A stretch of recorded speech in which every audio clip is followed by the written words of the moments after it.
So I'm in the mood for some steelhead fishing, but the river currently looks like this. So while I'm waiting for the river to come back down to fishable levels, I'm gonna try to make some spinners. I'm not super experienced when it comes to making wire baits, so we're just gonna have to figure it out as we go. Alright, so before we can get to making these look all beautiful, I need to make sure that my idea is actually gonna work. So we're gonna make a test one, and then we're gonna go test it, obviously. Alright, so I don't have wire bending pliers, but after this experience, I'm definitely gonna be investing in some, because I really don't want to have asymmetrical eyelets on these spinners. And getting perfectly round eyelets without wire bending pliers is very difficult, apparently. But I figured out a way to get them pretty decent without it. It's like a 4-step process, but it's worth it. So the first thing is to make the bend originally like 90 degrees like that. And then pop that out. Then you need to grab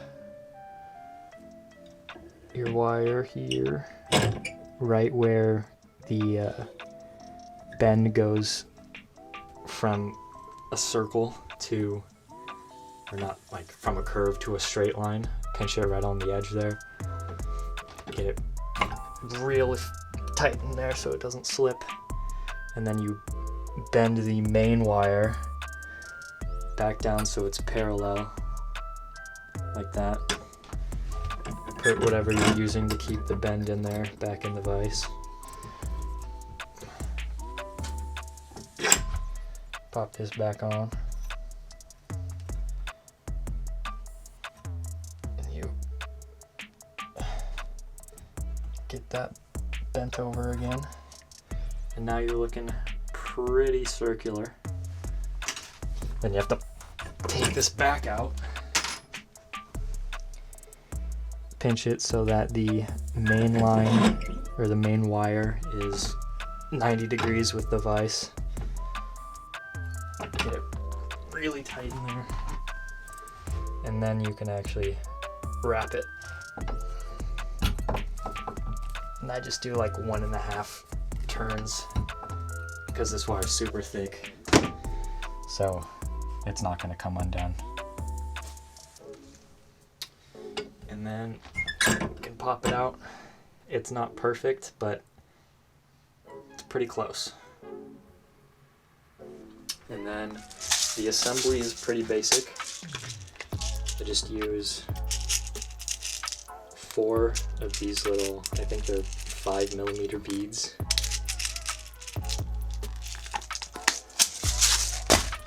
You start with dropping 2 on the wire, just like that. Then you drop your bullet weight. These are what, 1/4 ounce, I think, so not too heavy, not too light. I'm gonna be using a medium moderate crankbait rod because I can only fish these barbless, and it just makes it easier to keep pressure on the fish like that. And then you drop 2 beads on top of it.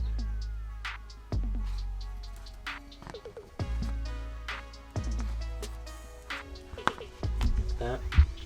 And you grab your blade and a clevis right there. I'm using the folded ones because they're the only ones big enough to fit this wire diameter that I'm using. But it doesn't really matter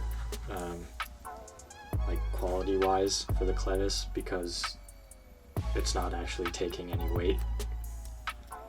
And then basically you just repeat the same steps that you did for the bottom for the top eye, and then you got a completed spinner. I'm thinking, well, I'm for sure going to be painting the bullet weights because I don't just want a regular bullet weight on there. It'll look a lot better if it's painted.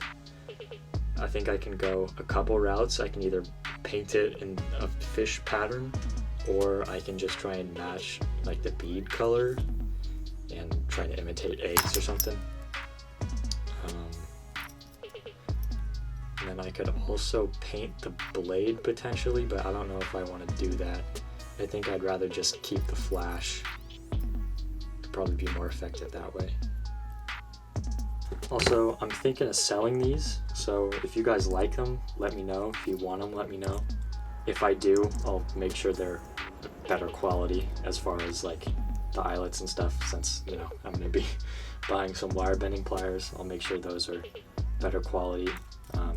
And the hooks that I'm using on them are these Owner Steelhead barbless. We got our tester spinner. It'll focus. Okay, so we got our tester spinner bait made up. Let's test the action.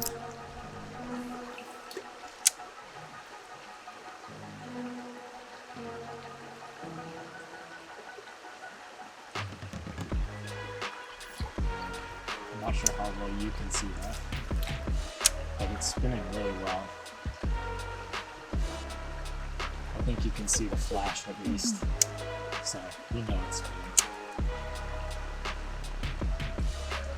So that tells me I made it right. After making sure that my basic design works, I got to painting my lead weights.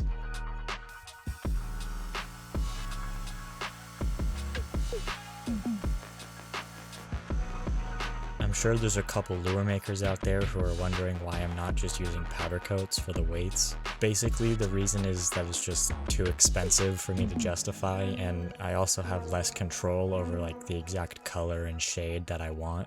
That said, using my regular acrylic paint and clear coat method is a lot more difficult and definitely less durable.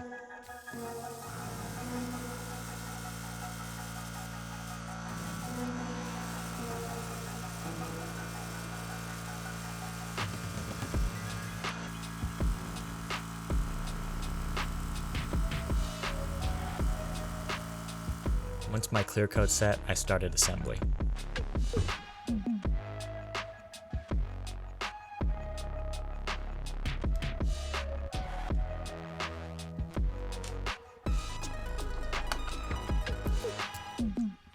I've been wanting to make these lure build videos a little more like cinematic, but the space that I use for my lure builds, which is a shed, is so small, it only really allows for like one angle for all of these shots.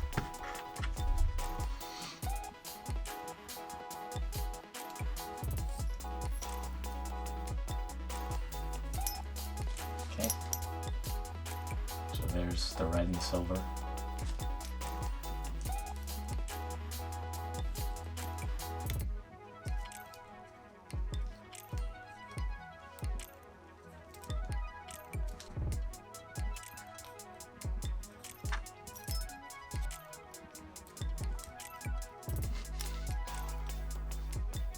And there's the orange and gold, or I guess technically it's orange and brass, but same thing.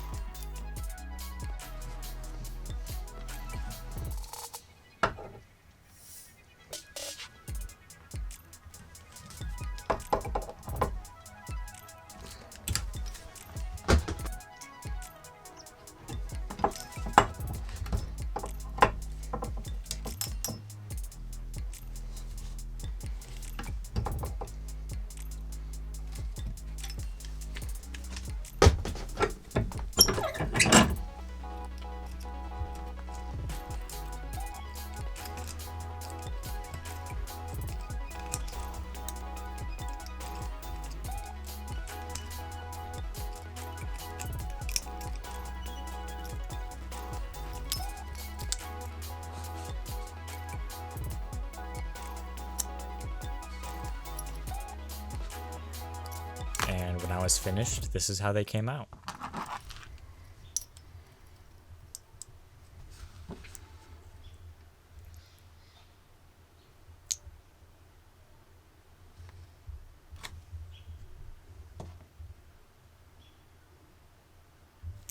They're definitely not the prettiest lures I've ever made, but for my first attempt, I'd say they're pretty good. I'm hoping to be able to get out next week and film with these for the return of the search for steel, so stay tuned for that. Anyways, I hope you enjoyed the video. If you did, go ahead and leave a like and a comment, and maybe even consider subscribing. And with that, I'll see you next week.